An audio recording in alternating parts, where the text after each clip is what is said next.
सबको जय मसीह की। प्रभु यीशु की स्तुति हो। जो यहोवा का भय मानता है वह उसको उसी मार्ग पर जिससे वह प्रसन्न होता है चलाएगा। और परमेश्वर प्रसन्न होते हैं कि उसके लोग मसीह की सुगंध हों। जैसा हम 2 कुरिन्थियों उसका 2 अध्याय 14 से 16 वचन में पढ़ते हैं, परंतु परमेश्वर का धन्यवाद हो जो मसीह में सदा हमको जय के उत्सव में लिए फिरता है और अपने ज्ञान की सुगंध हमारे द्वारा हर जगह फैलाता है, क्योंकि हम परमेश्वर के निकट उद्धार पाने वालों और नाश होने वाले दोनों के लिए मसीह की सुगंध है। कुछ के लिए तो मृत्यु की गंध और कितनों के लिए जीवन की सुगंध। ये ऐसी कोई सुगंध नहीं है जो किसी बोतल में खरीदी जा सके या उसको किसी बोतल में बंद करके रखा जा सके, परंतु ये वो खुशबू है जिसमें मसीह का स्वभाव, मसीह का गुण, मसीह के काम करने का तरीका छुपा हुआ है। परमेश्वर मसीह में सदा हमको जय के उत्सव में लिए फिरते हैं। जिस दिन यीशु से मुलाकात हो गई उसी दिन हम विजय उत्सव में शामिल हो जाते हैं। और ये उत्सव हर एक के लिए, अर्थात उद्धार पाने वालों के लिए भी और नाश होने वालों के लिए भी छुटकारे का ऐलान है। जो उद्धार पाए हैं वे उस दिन यीशु के अंदर पाए जाने वाले प्यार, शांति, क्षमा, छुटकारे से जुड़ जाते हैं और उनके जीवनों में उत्सव आना शुरू हो जाता है, खुशबू आ जाती है।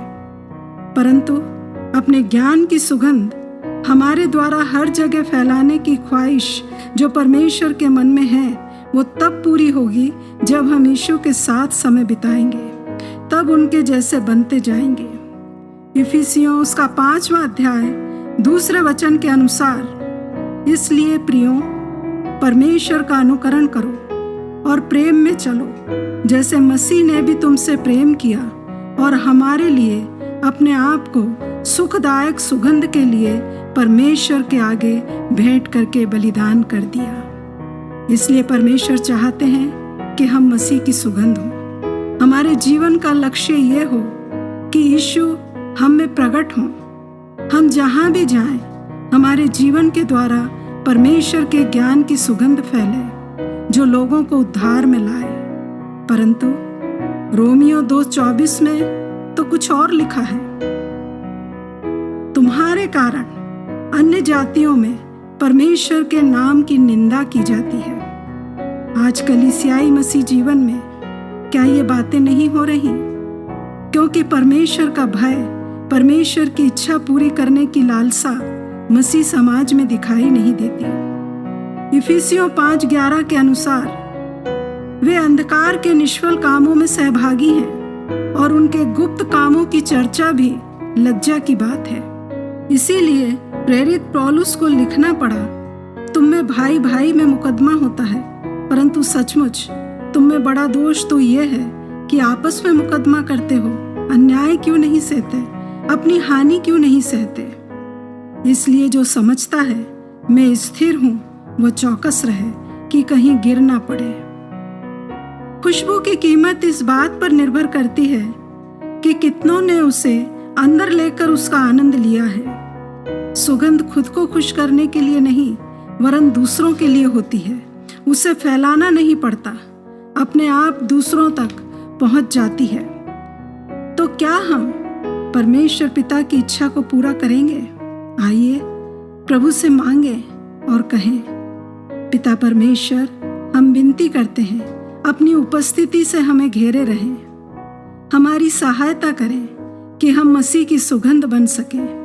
जो जय यीशु मसीह ने पाई है वो जीत की खुशी हमारे अंदर से दिखाई दे। सुगंध दुर्गंध को दूर करती है, इसलिए हमें अनुग्रह दें। अनावश्यक बातचीत में अपने समय को व्यर्थ न गंवाएं। दूसरों की बुराई करने से, दूसरों के बारे में गलत बातें फैलाने से बचे रहें। हमें अनुग्रह दें कि हमारे जीवन उद्धार पाए हुए लोगों के लिए भी और नाश की ओर जा रहे हैं उन्हें भी प्रभु के पास लाने के लिए सुगंध का काम करें। हमारे कारण प्रभु आपका निरादर ना होने पाए।